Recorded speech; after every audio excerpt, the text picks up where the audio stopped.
नमस्कार, मैं डॉक्टर सरोज राय। आज की कक्षा में आपसे उपनिषद शिक्षा दर्शन पर बातचीत करूंगी।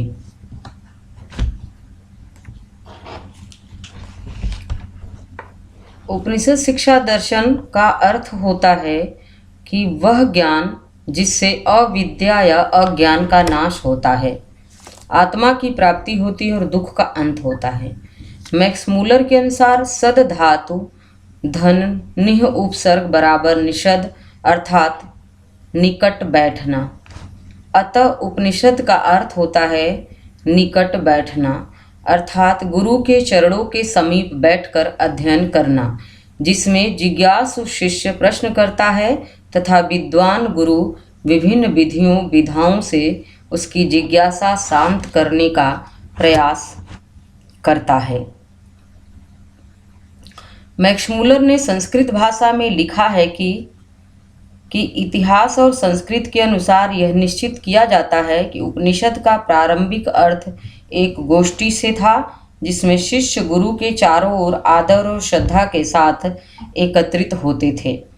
डॉक्टर उमेश मिश्र के अनुसार उप का अर्थ है समीप तथा नी का अर्थ है निश्चय पूर्वक, अर्थात वह विद्या या शास्त्र, विषय या पुस्तक जिसकी प्राप्ति से अविद्या का निश्चय पूर्वक नाश हो तथा जो मोक्ष की इच्छा प्राप्त करने वाले को ब्रह्म या विद्या के निकट ले जाकर साक्षात्कार करा दे और संसार के बंधनों से शिथिल कर दे।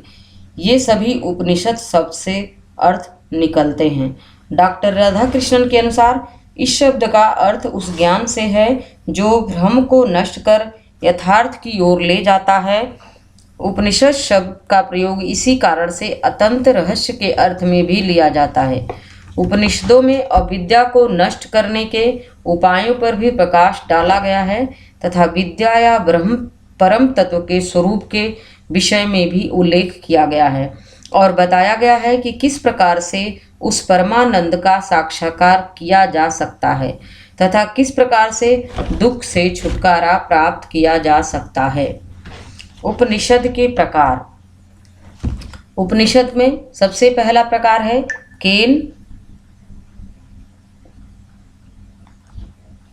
ईश, कठ, मुंड, तैत्तिरीय, मांडुक्य, प्रश्न, ऐत्रेय, बृहदारण्यक, छांदोग्य। ईश का मतलब होता है कि उस उपनिषद का पूर्ण नाम है ईशावस। इसमें 18 मंत्र हैं। इस उपनिषद में यह प्रतिपादित है कि दर्शन के अंतिम लक्ष्य प्राप्त करने के साथ कर्म करने की भी आवश्यकता है। यह सिद्धांत कालांतर में ज्ञान कर्म समुच्चयवाद के नाम से प्रसिद्ध है। दूसरा प्रकार है केन। इस उपनिषद में ब्रह्म की महिमा की व्याख्या की गई है। ब्रह्म, क्योंकि ब्रह्म सर्वव्यापी स्वयं प्रकाशमान तत्व है, उसका ज्ञान इंद्रियों से संभव नहीं है, उसकी शक्ति देवताओं में विद्यमान है। कठ। इस उपनिषद में यमराज तथा नचिकेता के मध्य संवाद हैं। संवाद बहुत महत्वपूर्ण एवं रोचक है। इसमें आत्मज्ञान का विवेचन एवं महिमा तथा मायावी विषयों के निकृष्टता का वर्णन है। प्रश्नोपनिषद। यह गुरु शिष्य संवाद की श्रृंखला है। सत्य, काम, सुवेक्षा, शौर्यावणी, वैदर्भी एवं ब्रह्म ज्ञान के संबंध में अनेक प्रश्न किया जाता है। आचार्य उनका समाधान करते हैं। मांडुक्य। इसमें मानव की जागृत, स्वप्न, सुषुप्ति तथा तुरीय अवस्था का वर्णन है। भूत, भविष्य तथा वर्तमान ओमकार के स्वरूप हैं। इसके अंतर्गत मनुष्य की अनेक शंकाओं का समाधान होता है। मुंड। यह उपनिषद मुंडक भी कहा जाता है। इसके मंत्रों में सप्रपंच ब्रह्म का रोचक ढंग से वर्णन है। तैत्तिरीय। इस उपनिषद की विषय सामग्री अत्यंत महत्वपूर्ण है। इसके 3 भाग हैं। प्रथम है शिक्षाध्याय, दूसरा है ब्रह्मानंद वल्ली, तृतीय है भृगवल्ली।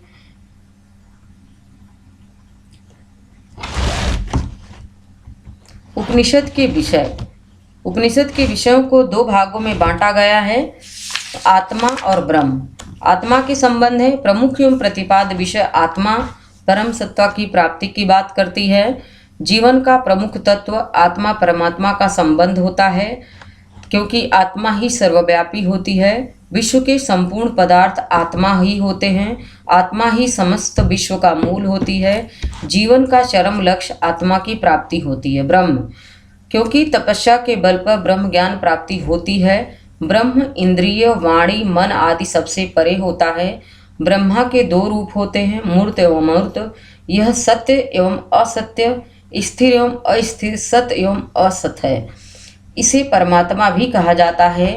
यह अव्यक्त रूप ही परम ब्रह्म की प्राप्ति है। उपनिषद शिक्षा दर्शन के उद्देश्य।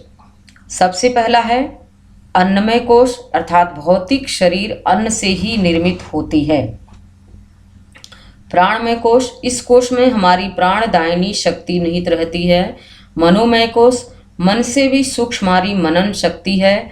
विज्ञानमय कोश, विज्ञान से भी सूक्ष्म हमारा चेतन तत्व होता है। और आनंदमय कोश, अति सूक्ष्म कोश, दिव्य विशुद्ध आनंद की प्राप्ति होती है तथा आनंद को स्थान दिया जाता है। इसकी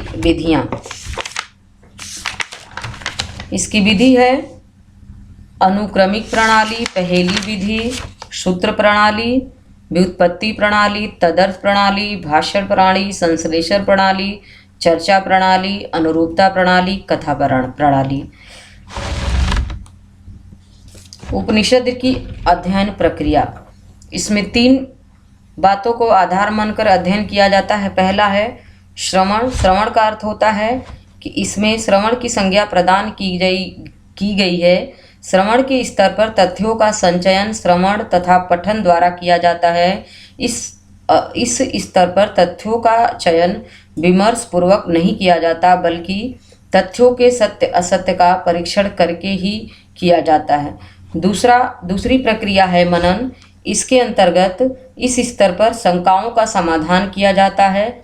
अध्यापक तथा सहपाठियों के साथ विवादास्पद प्रश्नों पर विचार विमर्श किया जाता है।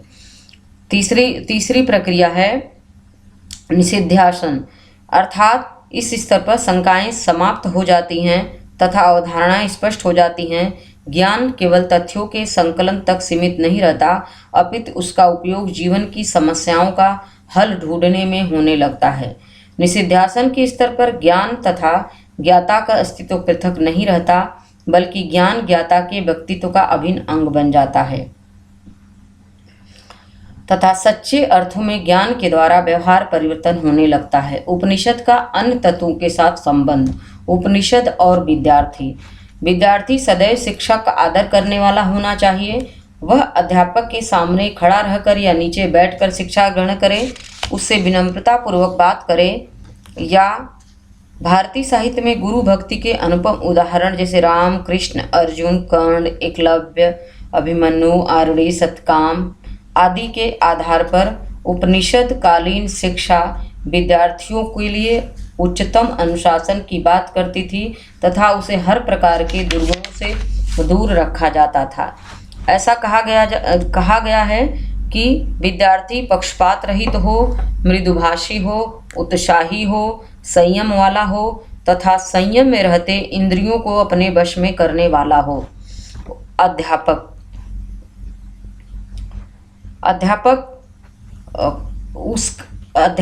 उस कल्पना, उस ज्ञान पिपासु की प्रतिमूर्ति होना चाहिए जिसमें ज्ञान प्राप्त करने की उत्कृष्ट अभिलाषा हो तथा जो ज्ञान पिपासा की तृप्ति के लिए योग्य गुरु का कार्य करे। इस प्रकार शिक्षक की यह स्वायत्तता होती है कि वह जिसे चाहे शिष्य के रूप में स्वीकार करे, जिसे योग्य शिष्य न समझे उसे अस्वीकार भी कर सकता है। किसी व्यक्ति को शिष्य के रूप में ग्रहण करने के लिए उसे विवश नहीं किया जा सकता। शिष्य आत्मज्ञान की शिक्षा प्राप्त करने के लिए गुरु के समीप उपस्थित होता है। विद्यार्थी की शैक्षिक पृष्ठभूमि जानने के लिए अध्यापक निर्णय करता है कि वह व्यक्ति शिष्य बनने के योग्य है या नहीं, या उसे शिक्षा देनी चाहिए नहीं, तथा शिक्षक अपने आप को इस योग्य नहीं मानता कि वह व्यक्ति विशेष की योग्यता के अनुरूप उसे ज्ञान दे। हो सके तो उपयुक्त शिक्षक के पास उसे भिजवा दे तथा शिष्य अध्यापक के निर्देशों का प्रत्यक्ष एवं परोक्ष दोनों ही रूपों में पालन करे। अनुशासन महत्वपूर्ण है। ज्ञान प्राप्ति हेतु उत्कृष्ट अभिलाषा होनी चाहिए। आत्म प्रत्यय होना चाहिए, आत्म संयम होना चाहिए। जब तक शिक्षार्थी के अंदर ज्ञान प्राप्ति की प्रेरणा उत्पन्न नहीं होगी, तब तक वह अध्ययन में रुचि नहीं ले सकता। यदि अध्ययन में रुचि नहीं होगी तो अनुशासन का पालन कठिन हो जाता है। सीखने की अभिप्रेरणा के पश्चात शिक्षार्थी के आत्म संयम का विकास करना आवश्यक है। विद्यार्थी क्या बनता है, इसकी स्पष्ट संकल्पना उसके रूप में होनी चाहिए। विद्यार्थी तथा शिक्षक संबंध, इसमें शिष्य स्वल्प श्रम से उत्पन्न कम समय में ज्ञान प्राप्त कर सकता है तथा शिक्षा में विश्वास करने के लिए विद्यार्थी और शिक्षक में एक अत्यंत आत्मीय संबंध होना चाहिए तथा एक शिक्षक योग्य गुरु की तलाश करता है और शिक्षा ग्रहण करने के लिए इसमें आयु की कोई सीमा नहीं होती। आश्रम, आश्रम में रहकर शिष्य अपने गुरु की एक पुत्र के समान सेवा किया करता था। वह गुरु को प्रातः एवं संध्या समय प्रणाम करता था तथा उसके सारे कार्यों का वह प्रबंध करता था और गुरु की आवश्यकता पड़ने पर मार्गदर्शन भी करता था। गुरु शिष्य की धर्मानुकूल सभी आज्ञाओं को सहज सिरोधार्य करता था, उसका पालन करता था।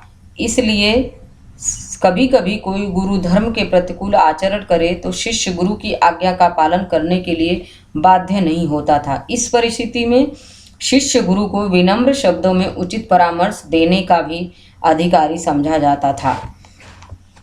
उपनिषद शिक्षा दर्शन किसी काल विशेष की शिक्षा प्रणाली नहीं है, अपितु उसके सिद्धांतों का प्रयोग सार्वकालिक है।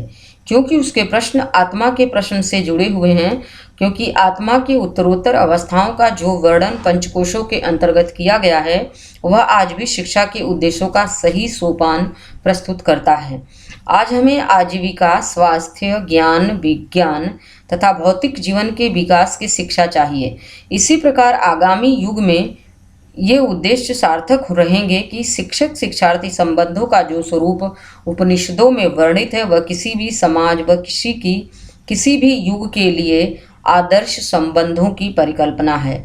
आज के युग की छात्रानुशासन विभीषिका को कम करने का एकमात्र उपाय है शिक्षक और विद्यार्थी संबंधों को बेहतर बनाना। इसलिए उपनिषदों में वर्णित अनेक शिक्षण विधियां आज भी आधुनिक शिक्षण विधियों के रूप में प्रयुक्त होती हैं तथा यह उपनिषद शिक्षा दर्शन हर काल, हर देश, हर परिस्थिति के लिए उतना ही उपयोगी है। बहुत धन्यवाद।